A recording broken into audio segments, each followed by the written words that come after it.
The Declaration of Independence by John F. Kennedy on Amazon Music. When in the course of human events it becomes necessary for one people to dissolve the political bands which have connected them with another, and to assume among the powers of the earth the separate and equal station to which the laws of nature and of nature's God entitle them, a decent respect to the opinions of mankind requires that they should declare the causes which impel them to the separation. We hold these truths to be self-evident, that all men are created equal, that they are endowed by their Creator with certain unalienable rights, that among these are life, liberty, and the pursuit of happiness, that to secure these rights, governments are instituted among men, deriving their just powers from the consent of the governed, that whenever any form of government becomes destructive of these ends, it is the right of the people to alter or to abolish it, and to institute new government, laying its foundation on such principles and organizing its powers in such form as to them shall seem most likely to affect their safety and happiness. Prudence indeed will dictate that governments long established should not be changed for light and transient causes, and accordingly all experience hath shown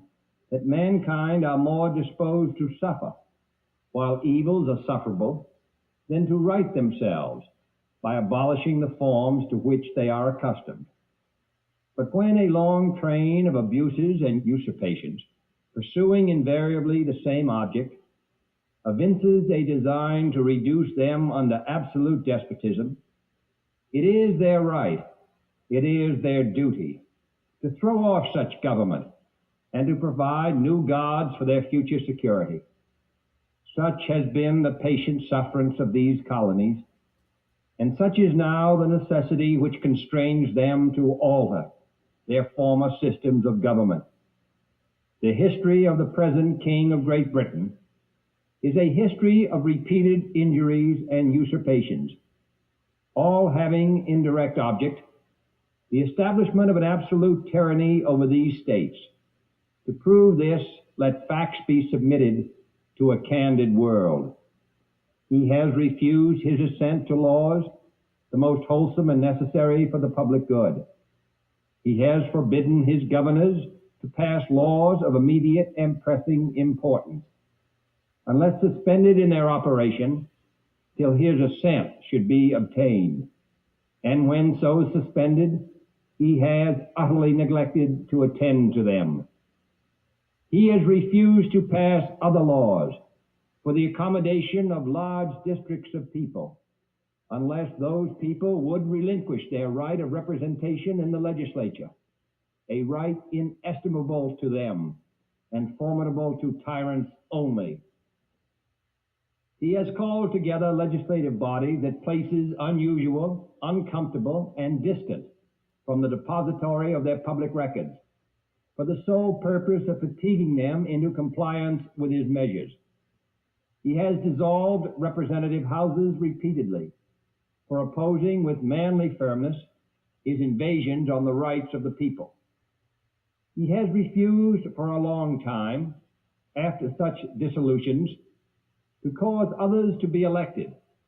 whereby the legislative power, incapable of annihilation, have returned to the people at large for their exercise, the state remaining in the meantime exposed to all the dangers of invasion from without and convulsions within. He has endeavored to prevent the population of these states, for that purpose obstructing the laws for naturalization of foreigners, refusing to pass others to encourage their migrations hither, and raising the conditions of new appropriations of land. He has obstructed the administration of justice by refusing his assent to laws for establishing judiciary powers. He has made judges dependent on his will alone for the tenure of their offices and the amounts and payment of their salaries. He has erected a multitude of new offices, and sent hither swarms of officers to harass our people and eat out their substance. He has kept among us, in times of peace, standing armies without the consent of our legislatures. He has effected to render the military independent of and superior to the civil power. He has combined with others to subject us to a jurisdiction foreign to our Constitution and unacknowledged by our laws, giving his assent to their acts of pretended legislation, for quartering large bodies of armed troops among us, for protecting them by a mock trial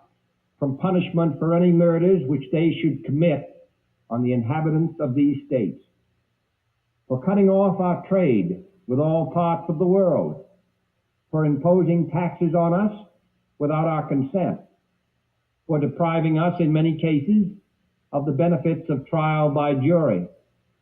for transporting us beyond seas to be tried for pretended offenses, for abolishing the free system of English laws in a neighboring province, establishing therein an arbitrary government, and enlarging its boundaries so as to render it at once an example and fit instrument for introducing the same absolute rule into these colonies, for taking away our charters,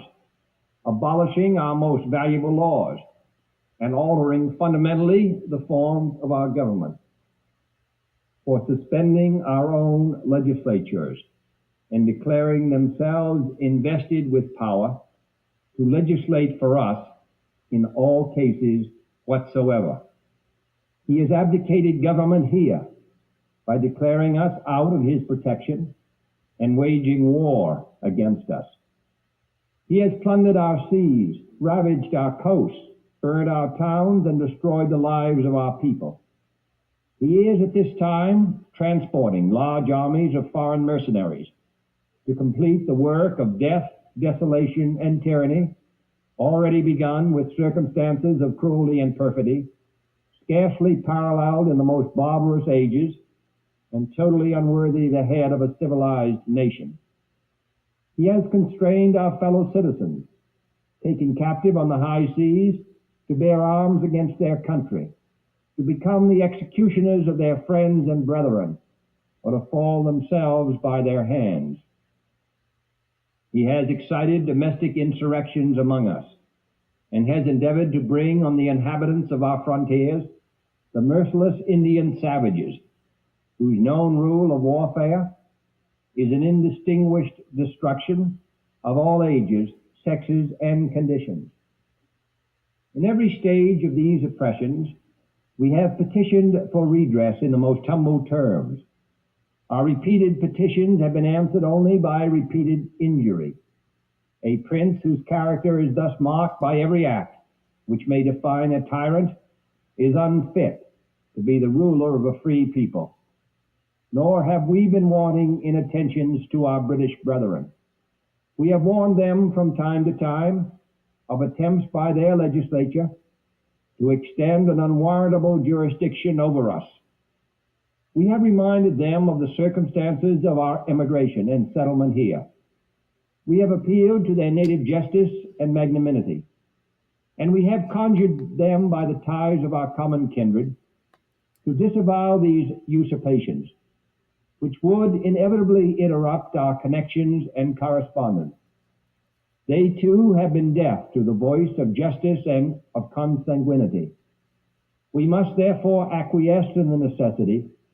which denounces our separation, and hold them as we hold the rest of mankind, enemies in war, in peace, friends. We, therefore, the representatives of the United States of America, in General Congress assembled, appealing to the Supreme Judge of the world for the rectitude of our intentions, do in the name and by authority of the good people of these colonies solemnly publish and declare that these united colonies are, and of a right ought to be, free and independent states, that they are absolved from all allegiance to the British Crown, and that all political connection between them and the state of Great Britain is and ought to be totally dissolved, and that as free and independent states, they have full power to levy war, conclude peace, contract alliances, establish commerce, and to do all other acts and things which independent states may of right do. And for the support of this declaration, with a firm reliance on the protection of divine providence, we mutually pledge to each other our lives, our fortunes, and our sacred honor. It's been a long time Alexa since off.